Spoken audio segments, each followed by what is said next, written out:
Hi hello నమస్తే welcome to morning news. మీ సిద్ధగౌన సుదర్శన్. తీర్మానం మిత్రుడు కీరోస్ ప్రేక్షకులకి తీర్మానం అభిమానులకి వెల్కమ్. ఇక ఆర్టీఆర్ ఫ్రెండ్స్ మార్నింగ్ న్యూస్ స్వాగతం.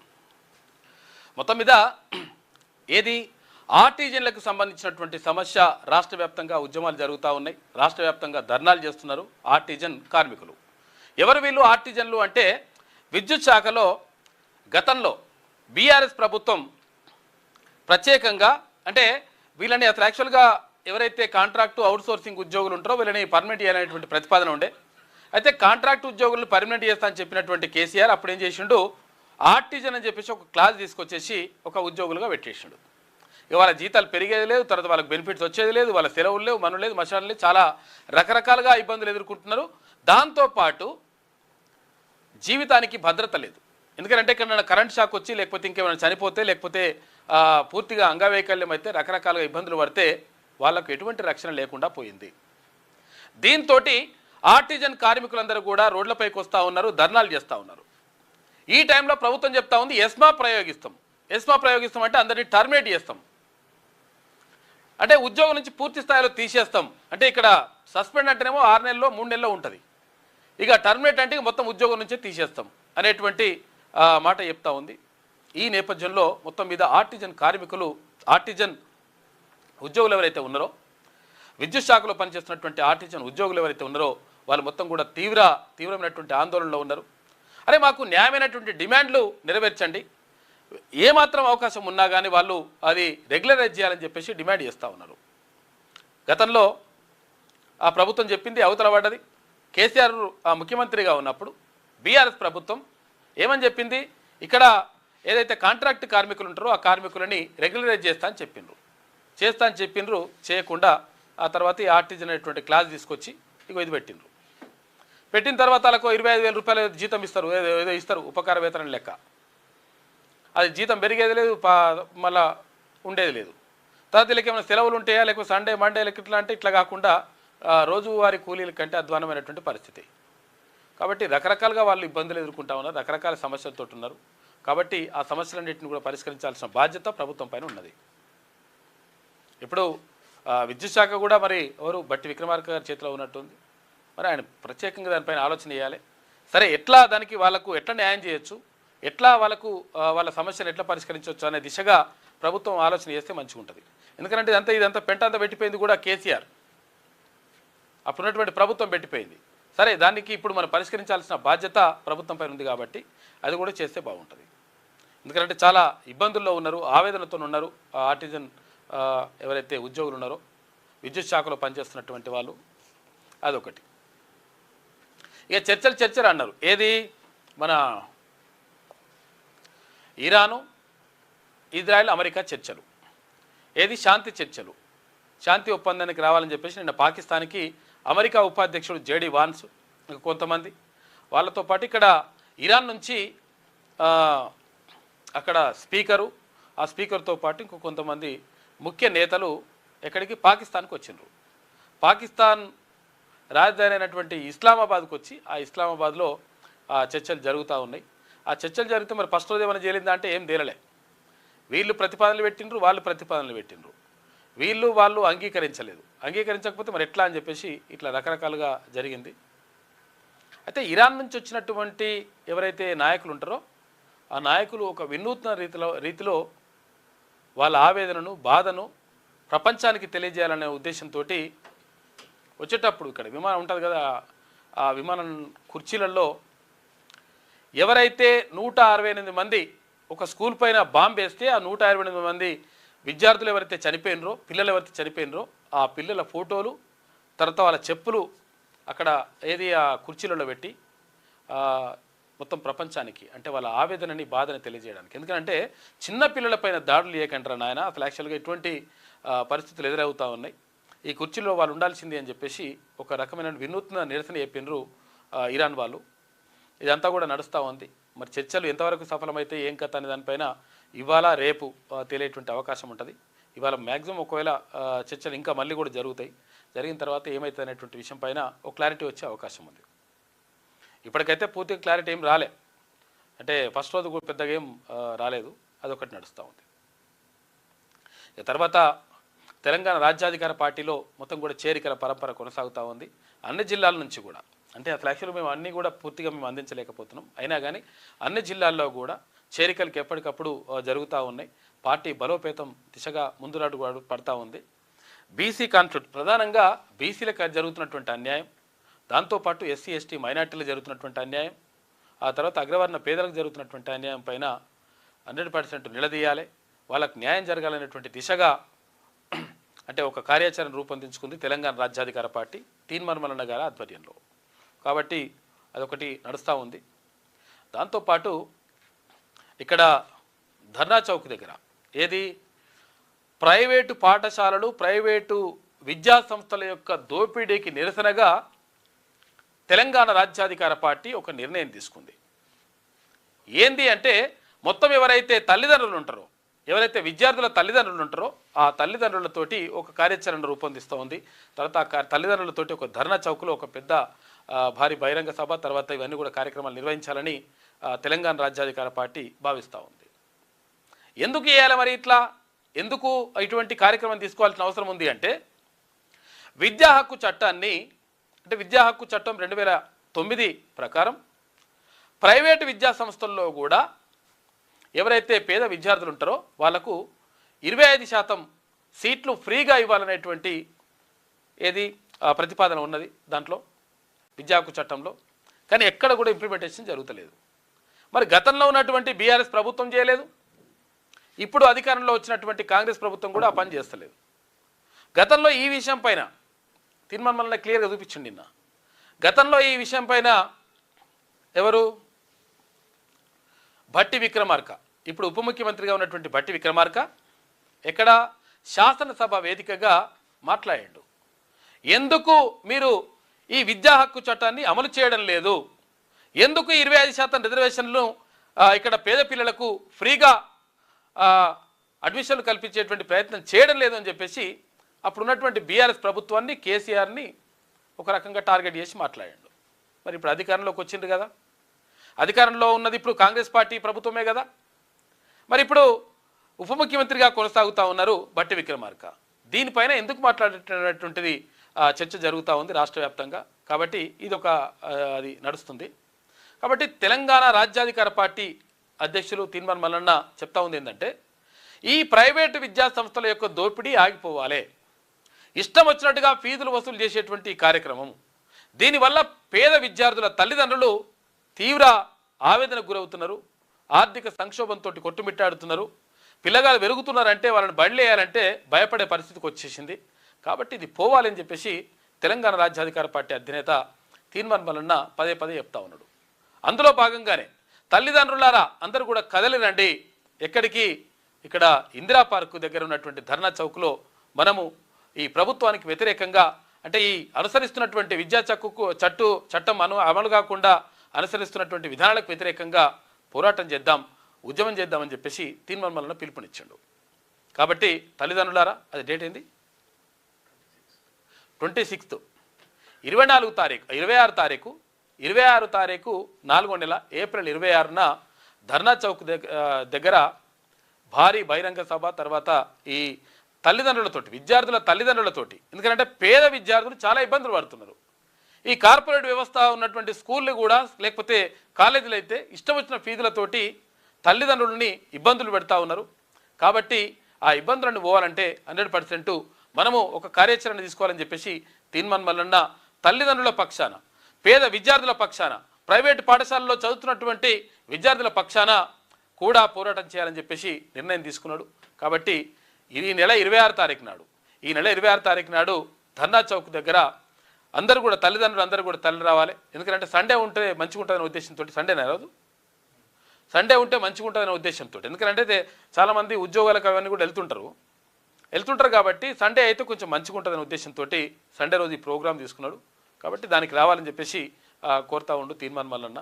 ఎందుకంటే ఆయన కోసమో లేకపోతే ఎవరి కోసమో చేస్తుంది కాదు, ప్రజల కోసం, ఎవరైతే పేద విద్యార్థుల తల్లిదండ్రులు ఎదుర్కొంటున్నటువంటి ఇబ్బందుల పైన, పేద విద్యార్థులు, కొంతమంది విద్యార్థులు స్టూడెంట్స్ అంతే, ఇప్పుడు ఈ నారాయణ శ్రీ చైతన్య కాలేజీలో అయితే మీకు చాలామంది దాంట్లో చదువుకున్న వాళ్ళకి క్లారిటీ ఉంటుంది. ఇప్పుడు దసరా సెలవులు వచ్చినాయి అనుకో, ఫీజు లేకపోతే, పూర్తి స్థాయి ఫీజు కట్టకపోతే వాడు లోపలి కాలేజీలకు కూడా ఎంటర్ కానియాడు. ఇప్పుడు సంక్రాంతి సెలవులు వస్తే అంతే, ఏ సెలవులు వచ్చినా కానీ ఇక ఇంటికి పోతే మళ్ళీ ఆ పిల్లల్ని ఎట్టి పరిస్థితుల్లో కాలేజీలకు రానియరు. బయట నిలబెడితే వాళ్ళు ఇజ్జత్ తోటి చాలా ఇబ్బందులు పడుతుంటారు. రకరకాలుగా ఇట్లా జరుగుతూ ఉంటుంది. కాబట్టి ఈ లంగా వ్యవస్థకు వ్యతిరేకంగా ఈ లంగా కార్పొరేటు కొడుకులు కొంతమంది మొత్తం కూడా గుత్తాధిపత్యం చెలాయిస్తూ ఉన్నారు. వారికి వ్యతిరేకంగా 100% తల్లిదండ్రుల పక్షాన, విద్యార్థుల తల్లిదండ్రుల పక్షాన, విద్యార్థుల పక్షాన 100% నేనున్నా అని చెప్పేసి తీన్మార్ మల్లన్న ఈ కార్యాచరణ తీసుకున్నాడు. కాబట్టి అందరూ కూడా దీని ప్రత్యేకంగా ఏప్రిల్ 26 తారీఖు నాడు ఆదివారం నాడు ధర్నా చౌక్ దగ్గర అందరూ కూడా తల్లిదండ్రులు రావాలని చెప్పేసి కోరుతా ఉన్నాం. ఇక మార్నింగ్ న్యూస్లో ముందుగా వెలుగు దినపత్రిక చూద్దాం. ఇలా సండేనేమో, ఆదివారం కొంతమంది లేచిండ్రు, కొంతమంది లేవలేదు, ఎంత ఉంటుంది కథ. అధికారికంగా ఒక వ్యక్తిని రాష్ట్ర జాతిపితగా ఎలా ప్రకటించవచ్చు అని చెప్పేసి ప్రొఫెసర్ కంచా ఎలయ షెఫర్డ్ ప్రత్యేకంగా ఒక వ్యాసం రాసిండు. ఇలా సండే బుక్ ఉంటుంది కదా, బుక్ బదులు ఇది ఇస్తున్నారు అనమాట సప్లిమెంటరీ. దాంతో వ్యాసం సండే ఒక వ్యాసం రాస్తుంటాడు కంచా ఎలయ షెఫర్డ్. ఆయన ఉస్మాన్ యూనివర్సిటీలో ప్రొఫెసర్గా రిటైర్ అయ్యాడు. కైసే హో రాహుల్జీ అని చెప్పేసి అడిగినట. ఎట్లనో మంచిగా ఉన్నావా రాహుల్ గాంధీ గారు అని చెప్పేసి అడిగినట. ఎవరు? ప్రధానమంత్రి నరేంద్ర మోడీ. అంటే చాలామంది అనుకుంటారు అసలు యాక్చువల్గా వాళ్ళకు మొత్తం కనిపిస్తే కొట్టుకుంటారు, గుద్దుకుంటారు, ఇటువంటి ఏముండయి. ఎందుకంటే వాళ్ళు రాజకీయంగా ఏదైనా ఉంటే ప్రజల కోసం కొట్లాడుకుంటారు, కానీ వాళ్ళు వ్యక్తిగతంగా అటువంటిది ఏముండదు. కాబట్టి ఇట్లా యోగక్షేమాలకి తెలుసుకుంటారు. నువ్వు మంచిగా ఉన్నావు, తర్వాత అమ్మ ఆరోగ్యం ఎట్లా ఉంది, ఎట్లవన్నీ కూడా కనుక్కున్నాడంట ప్రధానమంత్రి నరేంద్ర మోడీ. ఎవరిని? రాహుల్ గాంధీని కలిసి. ప్రధాని నరేంద్ర మోడీ, ప్రతిపక్ష నేత రాహుల్ గాంధీ సరదాగా కాసేపు ముచ్చటించుకున్నారట. ఒకరినొకరు యోగక్షేమాలు అడిగి తెలుసుకున్నారు. నువ్వెట్లున్నావు, నీ ఆరోగ్యం ఎట్లుందని చెప్పేసి ప్రధానమంత్రిని రాహుల్ గాంధీ కూడా అడిగినట. ఓకే, నేను మంచిగా ఉన్నది, అమ్మ ఆరోగ్యం మంచిగా ఉందా, ఎట్లుంది అని చెప్పేసి అడిగినట. పార్లమెంట్ ఆవరణలో శనివారం మహాత్మా జ్యోతిబా పూలే జయంతి సందర్భంగా ఈ సన్నివేశం చోటు చేసుకుంది. ఆ కార్యక్రమానికి వెళ్తూ అట్లా మాట్లాడుకున్నారంట వాళ్ళు. ఇక ఫస్ట్ రౌండ్లో ఏమీ తేలలే. ఏది? ఇరాన్ అమెరికా మధ్య చర్చలు ఉంటాయి కదా, పాకిస్తాన్లో జరుగుతాయి అనుకున్నాం కదా, ఆ చర్చలలో ఫస్ట్ రౌండ్లో ఇంకేం తేలలే. ఇస్లామాబాద్లో పాక్ మధ్యవర్తిత్వంలో ఇరాన్ అమెరికా చర్చలు జరుపుతూ ఉన్నాయి. US vice president JD Vance, Iran speaker Ghalibaf బృందాల భేటీ. ఇక ఫస్ట్ రౌండ్లో 2 గంటల పాటు చర్చలు జరిగినాయి. ఒప్పందాలపై నోట్స్ మార్పిడి చేసుకున్నారు. మేము ఈ ప్రతిపాదన పెడుతున్నామని వాళ్ళకి ఇచ్చిండ్రు, మేము ఈ ప్రతిపాదన పెడుతున్నామని వీళ్ళకి ఇచ్చిండ్రు. ఇద్దరికి ఇస్తే 2 చదువుకురట. వీళ్ళకి ఇచ్చింది వాళ్ళు, వాళ్ళకి ఇచ్చింది వీళ్ళు చదువుకున్నారు. చదువుకునే లేదు ఇదంతా నేను మాకు నచ్చలేదని వీళ్ళు, మాకు నచ్చలేదని వాళ్ళు. మరి ఏడికి వస్తుంది ఏం కథ అనేది చూడాలి. కోసం పంపినట్టు మరి చూడాలి. పశ్చిమాసియాలో యుద్ధానికి ముగింపు పలికే దిశగా పాకిస్తాన్ రాజధాని ఇస్లామాబాద్లో అమెరికా, ఇరాన్ ప్రతినిధుల మధ్య శనివారం సాయంత్రం ముఖాముఖి చర్చలు ప్రారంభమైనాయి. సిటీలోని సెరెనా హోటల్లో పాక్ మధ్యవర్తిత్వంలో 2 గంటల పాటు జరిగిన మొదటి రౌండ్ చర్చల్లో ఇరుపక్షాలు ఎలాంటి నిర్ణయాలకు రాలేకపోయాయి. వీలైతే శనివారం రాత్రికే లేదంటే ఆదివారం 2వ రౌండ్ చర్చలు జరిగే అవకాశాలున్నాయని పాక్, ఇరాన్ మీడియా సంస్థలు చెప్పినాయి. ఇక అమెరికా ప్రతినిధి బృందానికి వైస్ ప్రెసిడెంట్ జేడి వాన్స్ నాయకత్వం వహిస్తుండగా ఆయనతో పాటు అధ్యక్షుడు డొనాల్డ్ ట్రంప్ అల్లుడు జేడ్ కుష్నర్, తర్వాత పశ్చిమాసియా ప్రతినిధి స్టీవ్ విట్కాప్ ఉన్నారట. ఇరాన్ బృందానికి పార్లమెంటు స్పీకర్ మహమ్మద్ బగేర్ గాలిబాఫ్ నాయకత్వం వహిస్తుండట. విదేశాంగ మంత్రి సయ్యద్ అబ్బాస్ అరాక్చి సహా పలువురు ఇతర నాయకులు కూడా ఈ బృందంలో పాల్గొనాలని చెప్పేసి ఒక వార్త కనిపిస్తూ ఉంది. ఇగో ఇది చూడరు అసలు యాక్చువల్గా విషయం ఏంటంటే, ఇగో ఈ పిల్లల ఫోటోలు పెట్టారు కదా, ఫోటోలు తర్వాత రక్తపు మడుగుల్లో రక్తపుతో మరకలతో ఉన్నటువంటి బూట్లు, రక్తపు మరకలతో ఉన్నటువంటి వాళ్ళ స్కూల్ పిల్లల బ్యాగులు, ఇవన్నీ కూడా పెట్టేసిండ్రు. ఎక్కడ పెట్టిండ్రు ఇవి అంటే ఫ్లైట్లో పెట్టినట.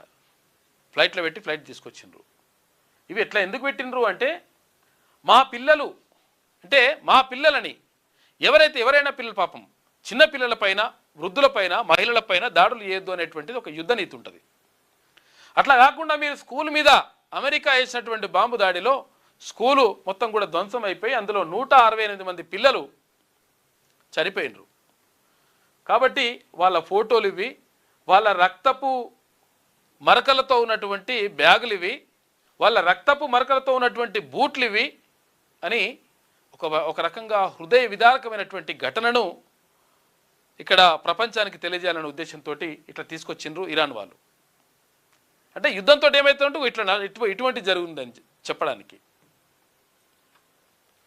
ప్రతి సీట్లో బూట్లు, స్కూల్ బ్యాగులు సీట్లలో పెట్టిరు. ఇక్కడ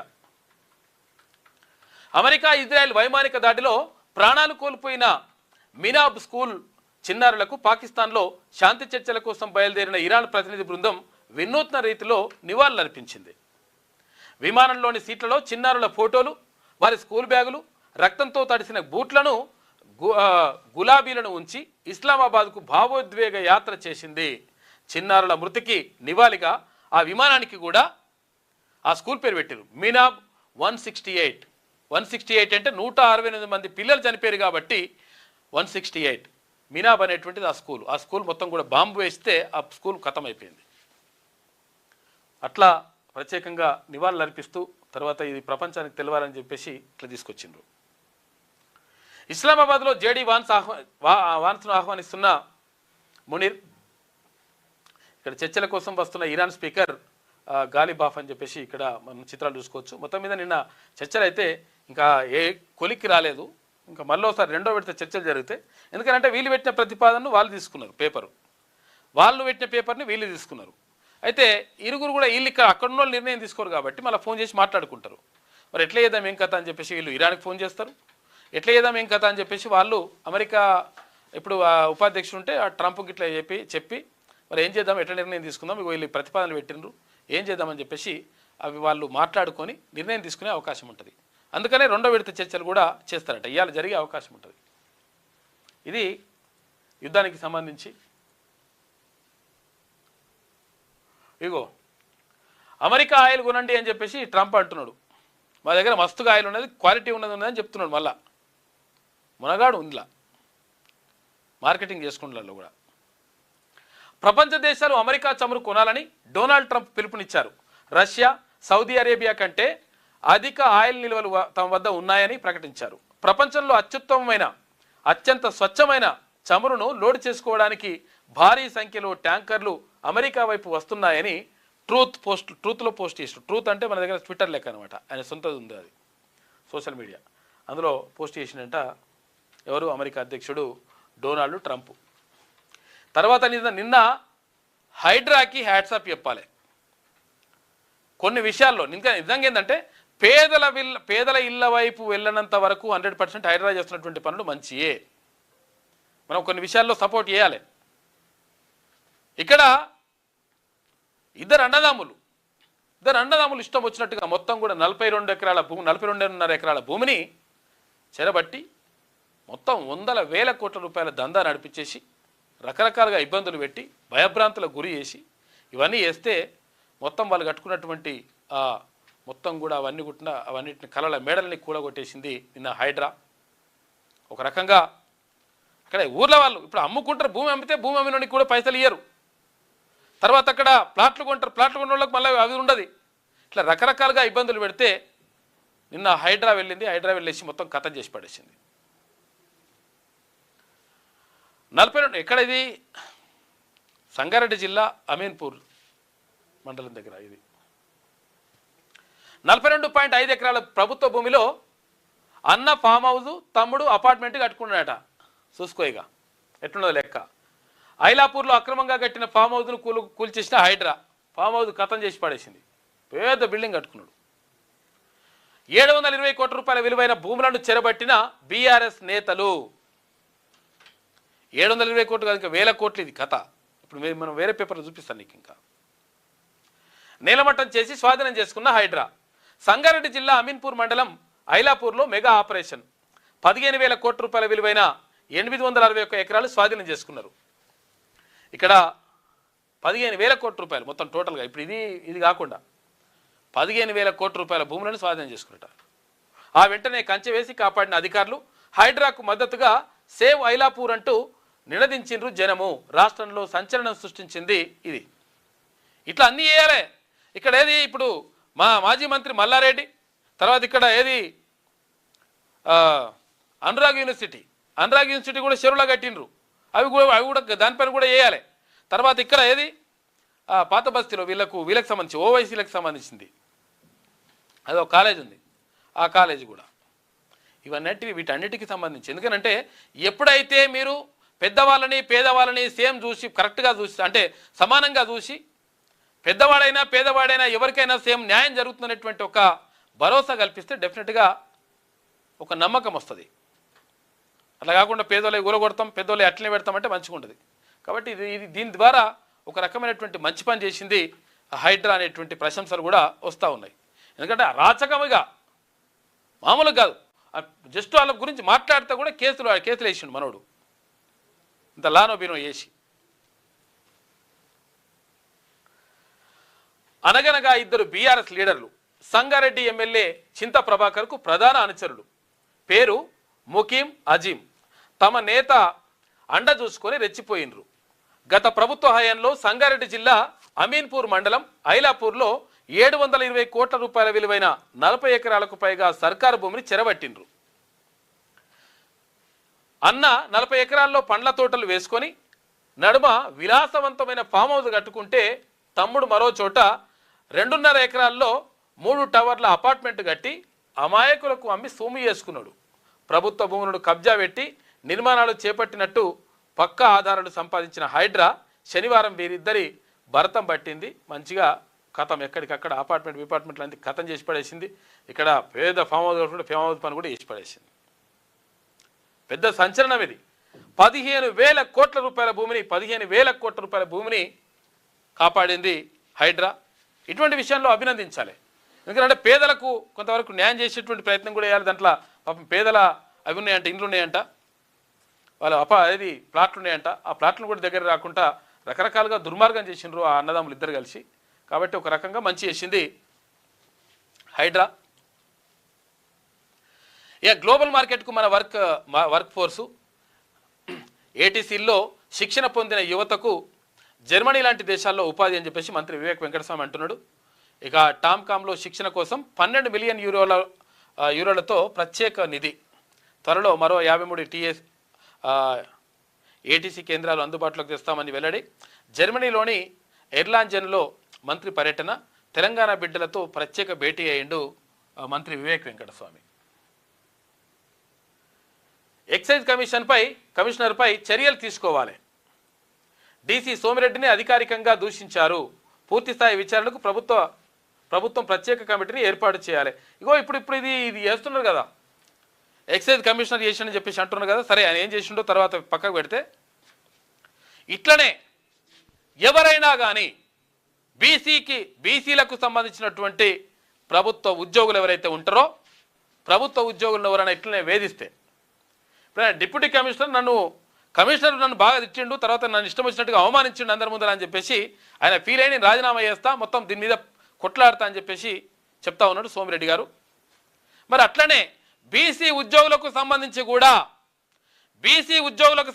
కూడా ఇష్టం వచ్చినట్టుగా వేధించి, లేకపోతే అవమానాలకు గురి చేసి, లేదంటే లూప్ లైన్ పోస్ట్లో పెట్టి, లేదంటే ప్రమోషన్ రాకుండా అడ్డుకొని రకరకాలుగా ఎవరైతే చేస్తారో 100% వాళ్ళ భర్తం అని చెప్పేసి తీర్మానం వలన చెప్తా ఉన్నాడు.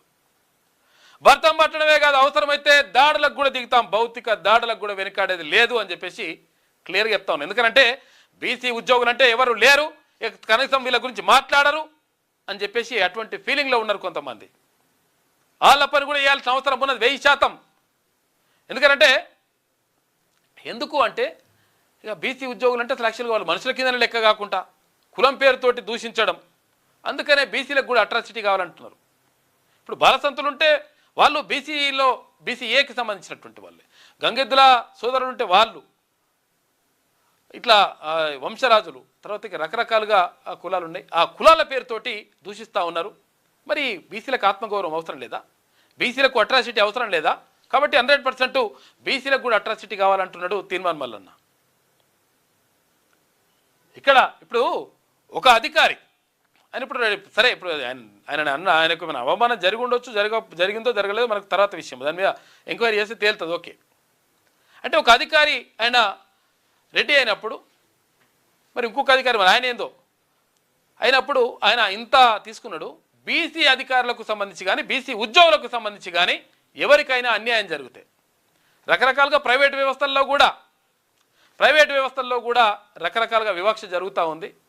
కాబట్టి దీనిపైన 100% బీసీ ఎంప్లాయీస్ ప్రొటెక్షన్ సెల్లు మీకు అండగా ఉంటుంది. బీసీ ఎంప్లాయీస్ ప్రొటెక్షన్ సెల్లు మీకోసమే పనిచేస్తుంది. ఎందుకంటే ఇక్కడ ఎస్సీ ఎస్టీ సోదరులకు సంబంధించి కొన్ని రక్షణలు కల్పించిండ్రు, ఆ సంఘాలు కొన్ని బలంగా తయారైనాయి. కాబట్టి వాళ్ళకు కూడా ఎవరికి అన్యాయం జరిగినా 100% ప్రొటెక్షన్ కల్పించాల్సిందే. తర్వాత ప్రత్యేకంగా బీసీలకు ఎందుకనంటే బీసీలకు ఎవరు లేకుండా పోయారని చెప్పేసి ఎవరు కూడా అడుగుటోళ్ళు లేరు, వాళ్ళ వెనుక ఎవరు లేరు అనేటువంటి ఒక ఫీలింగ్ తోటి కొంతమంది దుర్మార్గమైనటువంటి చర్యలకు పాల్పడుతూ ఉన్నారు. కాబట్టి మీకోసం మేమున్నామని చెప్పేసి 100% చెప్తా ఉంది తెలంగాణ రాజ్యాధికార పార్టీ, తీర్మాన్ మల్లన్న తర్వాత అంత టీం అంతా కూడా. కాబట్టి ఇంకా భయపడాల్సిన అవసరం లేదు. ఇంకా చూడరుగో ఎక్సైజ్ కమిషనరు ఆయనని ఏది అవమానపరిచండి అని చెప్పేసి ఇక్కడ ఎవరు డిప్యూటీ కమిషనర్ సోమిరెడ్డి నేను రాజీనామా చేస్తాను, నేను మనస్తాపం చెందిన అని చెప్పేసి అట్లా అంటున్నాడు. ఇంకా ప్రభుత్వం మీద పోరాటం చేస్తా అంటున్నాడు. చూడు అట్లా అనగలుగుతారా ఒకళ్ళు బీసీలు కానీ ఎస్సీ ఎస్టీలు కానీ? అనాలే, రావాలి ఇటువంటి పరిస్థితులకు. డీసీ సోమిరెడ్డిని అకారణంగా దూషించారు, పూర్తి స్థాయి విచారణకు ప్రభుత్వం ప్రత్యేక కమిటీని ఏర్పాటు చేయాలి. దూషించారు అంటే తిట్టినందుకే ఇప్పుడు ఇంత వచ్చింది. కొంతమందిని ఎంత వేధిస్తున్నారు బీసీ అధికారులని, బీసీ ఉద్యోగులని అన్ని డిపార్ట్మెంట్లలో.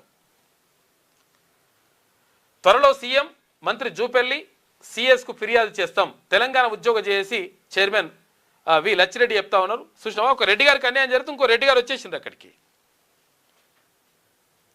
వచ్చేసారు, మేము ఉన్నాం 100% అని. మరి బీసీలకు అన్యాయం జరిగితే అందుకనే బీసీ ఎంప్లాయీస్ ప్రొటెక్షన్ సెల్ ఏర్పాటు చేసింది తీర్మానం వలన. ఎంత చూడు ఇక్కడ చూడు, సీఎం మంత్రులు తర్వాత వీళ్ళందరూ కూడా సిఎస్ అందరూ కూడా కదలాలి ఇప్పుడు, అట్లా ఆడికి వచ్చింది లెక్క. తెలంగాణ ఉద్యోగుల జేఏసీ చైర్మన్ వి లచ్చిరెడ్డి, సెక్రటరీ జనరల్ దోర్నాల రాజశేఖర్ ప్రకటన. ఆకలితోనైనా చేస్తాం కానీ ఆత్మాభిమానం వదులుకోలేమని చెప్పేసి ఉద్యోగాన్ని వీడాలని నిర్ణయించుకున్నట్టు సోమిరెడ్డి ప్రకటించాడు. చూసుకోరు ఎట్లున్నది లెక్క. ఒక రెడ్డి గారికి అన్యాయం జరిగితే అట్లున్నది లెక్క. అడ్డగోలు ఆరోపణలు చేస్తే చెప్పు తెగుద్ది. బీఆర్ఎస్ సోషల్ మీడియా ప్రతినిధులపై సీతక్క ఆగ్రహం వ్యక్తం చేసింది. సెల్ ఫోన్ల కొనుగోలు పారదర్శకంగా జరిగింది. ఏది ఇప్పుడు అంగన్వాడీలకు సెల్ ఫోన్లు ఇస్తామంటే ఆ సెల్ ఫోన్లలో అవినీతి చేసిన అనేట్టు మళ్ళీ పెద్ద ట్రోల్ చేస్తూ ఉన్నారు. అట్లా ఒకవేళ నకరాలు చేస్తే చెప్పు తెగుతుందని చెప్పేసి అంటుంది సీతక్క.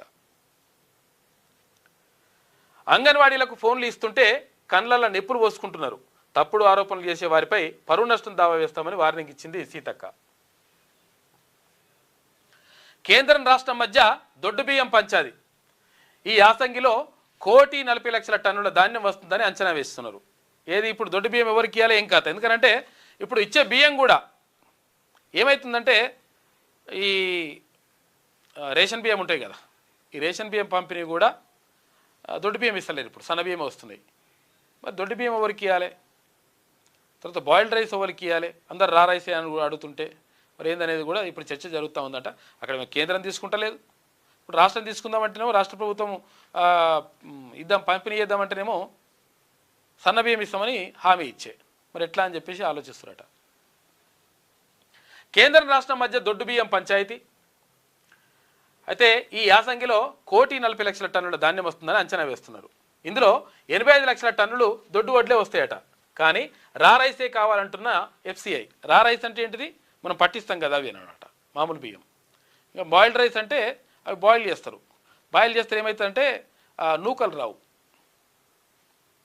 తర్వాత అది కొంచెం డిఫరెంట్ ఉంటుంది, మనం కొంచెం తినలేము, అది అంత ఈజీగా ఉంటుంది. కాకపోతే అది ఆరోగ్యానికి మంచిది అంటారు రా రైస్, అదేది బాయిల్డ్ రైసు. 2 సీజన్లలో కలిపి 20 లక్షల టన్నుల బాయిల్డ్ రైస్కే కేంద్రం ఓకే చెప్పింది.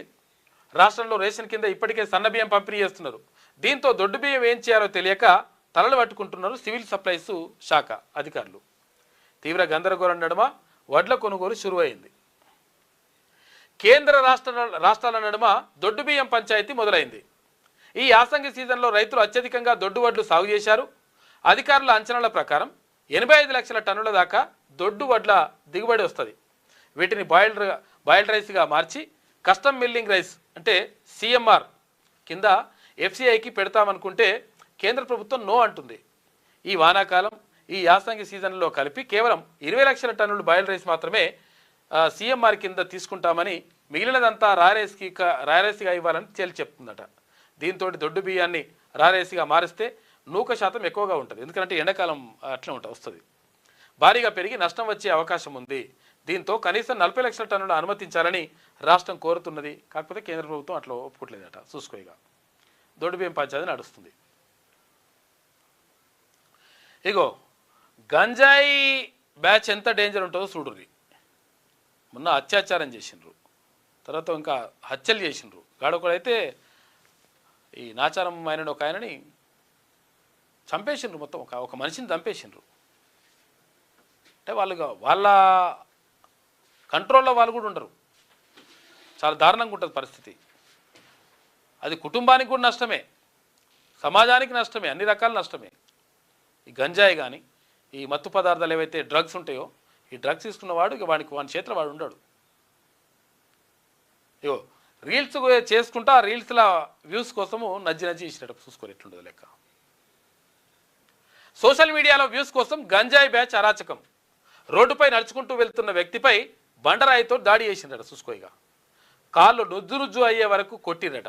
కాళ్ళు నుజ్జు అయ్యేదాకా బండరాయితోటి కొట్టి డ్రైనేజీ పక్కన పడేసి తర్వాత ఇన్స్టాగ్రామ్లో రీల్ కూడా చేసిరట.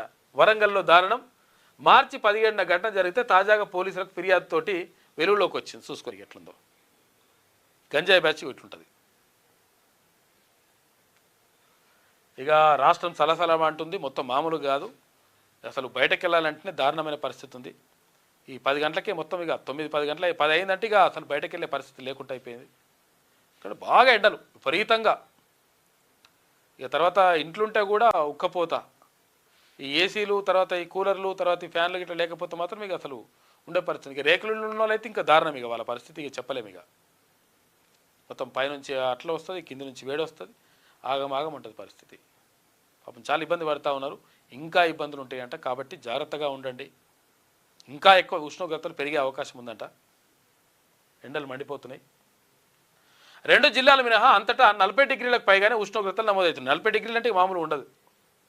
20 జిల్లాల్లో 41 డిగ్రీలకు పైగా నమోదవుతాయట. అత్యధికంగా జగిత్యాలలో 41.7 డిగ్రీలు. దక్షిణ తెలంగాణ జిల్లాల్లో పెరుగుతున్న నైట్ టెంపరేచర్లు. నైట్ కూడా ఉక్కపోతతో చచ్చిపోతారు. బాగా ఇబ్బంది అయిపోతుంది. దారుణంగా ఉంది పరిస్థితి. వచ్చే 2 వారాల పాటు ఇదే పరిస్థితి కొనసాగే అవకాశం ఉందట. జాగ్రత్తగా ఉండండి.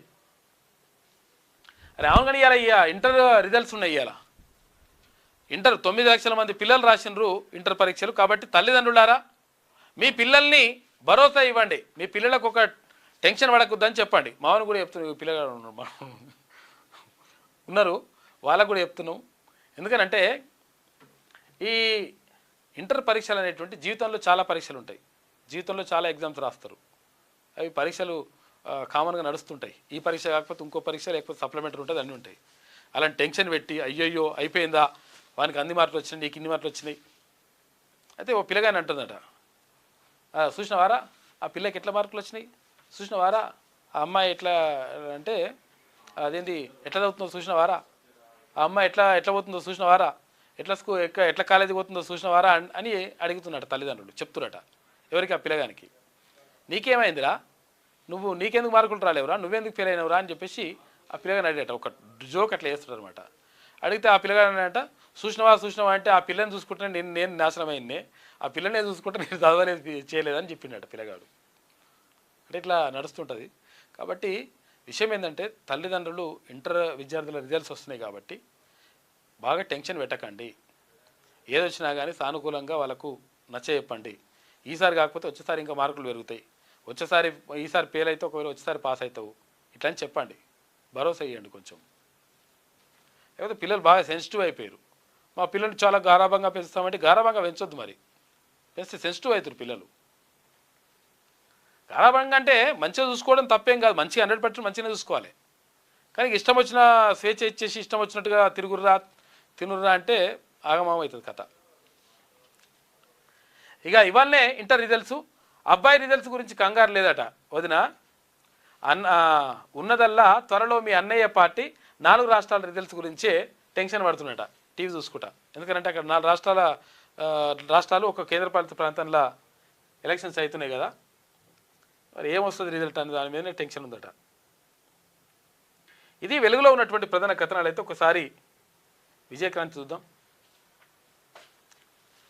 ఇక ఫార్మాసిటీ రద్దు కాలేదు, ఏది ఇక్కడ రద్దు చేస్తామని చెప్పిర్రు. ఫార్మాసిటీని రద్దు చేస్తామని చెప్పేసి కాంగ్రెస్ పార్టీ హామీ ఇచ్చింది. ఇక్కడ ఫార్మాసిటీ పెట్టడం వల్ల మొత్తం కూడా భూగర్భ జలాలు నాశనం అయిపోతాయి, మొత్తం వాయు కాలుష్యం జల కాలుష్యం పూర్తిగా కాలుష్యం అయిపోతుందని చెప్పేసి మేము ఎట్టి పరిస్థితుల్లో దీన్ని అడ్డుకుంటామని చెప్పిండ్రు. ఇప్పుడు ఫార్మాసిటీ పోయింది, ఇప్పుడు ఫ్యూచర్ సిటీ వచ్చింది. ఆడ ఈ ఫార్మాసిటీకి ఇచ్చినటువంటి భూములు మళ్ళీ తిరిగి ఇప్పిస్తామని చెప్పేసి కాంగ్రెస్ పార్టీ వాళ్ళు చెప్పిండ్రు. ఇక్కడ మల్లెడ్డి రంగారెడ్డి గారు కూడా అన్న ఆడ ఇబ్రహీంపట్నం ఎమ్మెల్యే ఆయన కూడా హామీ ఇచ్చిండు, ఎట్లనే చేసి అట్లా ఏం లేదు మీ భూములు మీకు ఇప్పిస్తామని. ఇప్పుడు మా భూములు మాకు కావాలని చెప్పేసి వాళ్ళు కొట్లాడుతుంటే లేదు ఫార్మాసిటీ పెడతలేం కానీ ఇక్కడ ఫ్యూచర్ సిటీ పెడుతున్నాం కాబట్టి మీరు భూములు ఇవ్వాల్సిందే అని మళ్ళీ ఒకటి కథ నడుస్తూ ఉంది. ఫార్మాసిటీ రద్దు కాలేదు, మాట తప్పిన CM Revanth Reddy, deputy CM బట్టి విక్రమార్క, కాంగ్రెస్ నేతలు. ఫార్మాసిటీ భూములనే ఫ్యూచర్ సిటీకి ఉపయోగిస్తే చట్ట విరుద్ధమే, ఫార్మాసిటీ రద్దు కాలేదంటూ హైకోర్టులో ప్రిన్సిపల్ సెక్రటరీ అఫిడవిట్ వేసినట. ఫార్మాసిటీ ఫ్యూచర్ సిటీలపై ప్రజల్లో తీవ్ర గందరగోళం నెలకొంది అని చెప్పేసి ఒక వార్త కనిపిస్తూ ఉంది. ఫార్మాసిటీని రద్దు చేయలేదని పేర్కొంటూ రెవెన్యూ శాఖ ప్రిన్సిపల్ సెక్రటరీ నవీన్ మిట్టల్ హైకోర్టులో దాఖలు చేసిన అఫిడవిట్ అంటే ఇది. రేవంత్ రెడ్డి బట్టి వాగ్దానం ఇచ్చారు. ఎప్పుడు గత బీఆర్ఎస్ హయాంలో చేపట్టిన ఫార్మాసిటీ భూసేకరణ సమయంలో కాంగ్రెస్ నాయకులు రేవంత్ రెడ్డి, బట్టి విక్రమార్కులతో పాటు పలువురు కాంగ్రెస్ నేతలందరూ ఫార్మాసిటీ బాధిత రైతులకు అండగా ఉన్నారు. వారికి ఫార్మాసిటీ జీవోను రద్దు చేసి న్యాయం చేస్తామని చెప్పిండ్రు. వచ్చేది కాంగ్రెస్ ప్రభుత్వమేనని, సోనియమ్మ రాజ్యంలో న్యాయం జరుగుతుందని బాధితులకు వాగ్దానం చేశారు. అయితే ఇప్పుడు ఏమైంది, ఇక్కడ యాచారం కందుకూరు చుట్టుపక్కల మండలాల్లో 20,000 ఎకరాల్లో రైతులకు చెందినటువంటి పచ్చని పంట పొలాలు భూములను కేసీఆర్ 16 లక్షలకు గుంజుకున్నాడు ఎకర చొప్పున. వాటిని 1,25,00,000 రూపాయలకు కార్పొరేట్ కంపెనీలకు అమ్ముకుంటున్నారు. రైతుకు కోట్ల రూపాయలు సంపాదించడానికి వ్యవసాయం చేయడు. రైతు అనేవాడు బీరువాల్లో బంగారం నింపుకోవడానికి వ్యవసాయం చేయడు. రైతు అనేవాడు ప్రజలకు దేశానికి అన్నం పెట్టడానికి వ్యవసాయం చేస్తాడు. ఆ రైతును కాపాడుకోవాలి. ఇప్పుడు ఫార్మాసిటీ అని భూములు ఓడినాయి, ఇప్పుడు ఫార్మాసిటీ పోయింది, ఫ్యూచర్ సిటీ వచ్చింది, దాంతో కూడా భూములు ఓడినాయి. ఎట్లా మా పరిస్థితి అని చెప్పేసి అడుగుతున్నారు అక్కడ ఉన్నటువంటి రైతులు. ఇక హైకోర్టులో అఫిడవిట్ వేసిరట. ఇక శాంతి చర్చల్లో పేలని షరతులు, ఎందుకంటే బాంబులు వేలుతున్నాయి కానీ షరతులు వేలుతలేవు. ఇక్కడ ఆ పేలిన షరతులు వేలుతున్నాయి. ఇక్కడ ఇస్లామాబాద్ వేదికగా ఇక్కడ ఇరాన్ అమెరికా భేటీ, ఇక విభేదాలు షరతులతోటి చర్చలు ఆలస్యమైనాయి.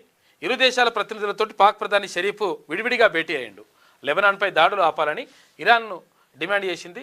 దాడులు కొనసాగించిన ఇజ్రాయెల్ ఇతర దేశాల్లో స్తంభించిన తమ నిధులు క్లియర్ చేయాలని ఇరాన్ హుకుం జారీ చేసింది. కేవలం ఖతార్లో నిలిచిన $6 మిలియన్ విడుదలకు సిద్ధమని అమెరికా చెప్పింది. ఇరు దేశాల మధ్య కుదరని ఏకాభిప్రాయం.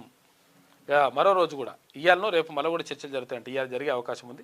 పట్టుబిడి పుల్లేవు, ఇద్దరు కూడా గట్టిన కూసురట. శనివారం ఇస్లామాబాద్లోని సెరెనా హోటల్లో ఇరాన్ ప్రతినిధులతో చర్చిస్తున్నారు పాక్ ప్రధాని షెహబాజ్ షరీఫ్. నడుస్తున్నాయి ఎట్లా. ఇక జీసీసీల కేర్ ఆఫ్ హైదరాబాద్ ప్రముఖ కంపెనీలను ఆకర్షిస్తున్న అంతర్జాతీయ స్థాయి మౌలిక సదుపాయాలు. ఇక పికో టెక్నాలజీ సంస్థ ప్రతినిధుల భేటీలో మంత్రులు దుద్దిల శ్రీధర్ బాబు, మంత్రి కోమటిరెడ్డి హాజరయ్యారు. ఇవాళ ఇంటర్ ఫలితాలు ఉంటాయి. ఉదయం 11 గంటలకు విడుదల. వాట్సాప్లో ఫలితాలు పొందేలా ఏర్పాట్లు చేసిరట, చూసుకోవచ్చు వాట్సాప్లో కూడా. ఇంటర్మీడియట్ పరీక్షా ఫలితాలు ఆదివారం విడుదల కానున్నాయి. అంటే ఇవాళ ఉదయం 11 గంటలకు నాంపల్లిలోని ఇంటర్ బోర్డు కార్యాలయంలో ప్రభుత్వ సలహాదారు కె కేశవరావు, విద్యాశాఖ కార్యదర్శి యోగితా రాణా కలిసి ఫలితాలను విడుదల చేయనున్నట్లు శనివారం అధికారికంగా ఒక ప్రకటనలో చెప్పారు. ఇక విద్యార్థుల ఫలితాలను ఇక ఈ వెబ్సైట్లలో చూసుకోవచ్చంట. చూసుకోవాలని అధికారులు సూచించి దాదాపు 9.50 లక్షల మంది, అంటే 9,50,000 మంది రాసినట ఇంటర్ పరీక్షలు పిల్లలు. బహుజనులు ఏకం కావాలి, ప్రజాప్రభుత్వాన్ని నిలబెట్టుకోవాలి. పూలే జయంతి వేడుకల్లో డిప్యూటీ సీఎం భట్టి విక్రమార్క మాట్లాడిండు.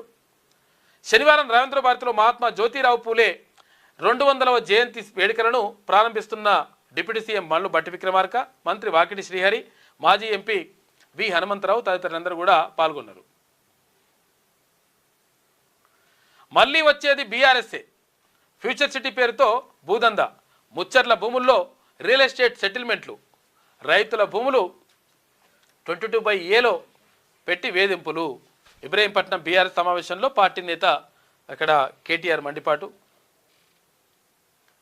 ఇక సింగర్ మంగ్లీ పైన చీటింగ్ కేసు పెట్టిరట. పంజాగుట్టలో న్యాయవాది సుబ్బారావు ఫిర్యాదు చేసిండు. ఏమని? ప్రముఖ గాయని మంగ్లీతో పాటు పలువురిపై పంజాగుట్ట పోలీస్ స్టేషన్లో కేసు నమోదైంది.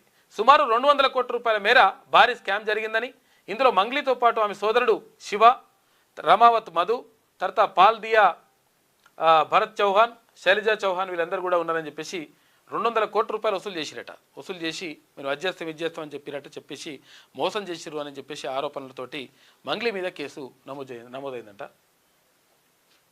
Cheating case. చెప్పు తెగుద్ది, తనపై తప్పుడు ఆరోపణలు చేస్తున్నారని మంత్రి సీతక్క ఘాటు వ్యాఖ్యలు చేసింది. ఇక కాంగ్రెస్కు భవిష్యత్తు లేదు, అందుకే మహిళా కోటా బిల్లును అడ్డుకునే యత్నం. సీఎం రేవంత్ కావాలనే దక్షిణ ఉత్తర భారతం అంటున్నాడు అని చెప్పేసి బీజేపీ ఎంపీ డాక్టర్ లక్ష్మణ్ అంటున్నాడు. ఐలాపూర్లో హైడ్రా పంజా, అక్రమ కట్టడాలపై బుల్డోజర్ దాడి, అమీన్పూర్లో అక్రమార్కుల గుండెల్లో రైళ్లు, కబ్జాదారుణ్ణి గెస్ట్ హౌస్, సోదరుని 6 అంతస్తుల భవనం కూల్చివేత, 15,000 కోట్ల రూపాయల విలువైన 860 ఎకరాల ప్రభుత్వ భూమిపై ఫోకస్ పెట్టిరు. కూల్చివేతపై స్టే లేదు అని చెప్పేసి హైడ్రా కమిషనర్ ఏవి రంగనాథ్ అంటా ఉన్నారు. మొత్తం ఇక్కడ అపార్ట్మెంట్ ఖతం చేసేసినారు. ఎందుకంటే అవి దుర్మార్గంగా వేస్తున్నట్టు అక్కడ. ఒక రకంగా ఈ విషయంలో హైడ్రాకు హ్యాట్సాప్ చెప్పాలి. ఇది విజయక్రాంతిలో ఉన్నటువంటి ప్రధాన కథనాలు. అయితే ఒకసారి ఈనాడు చూద్దాం.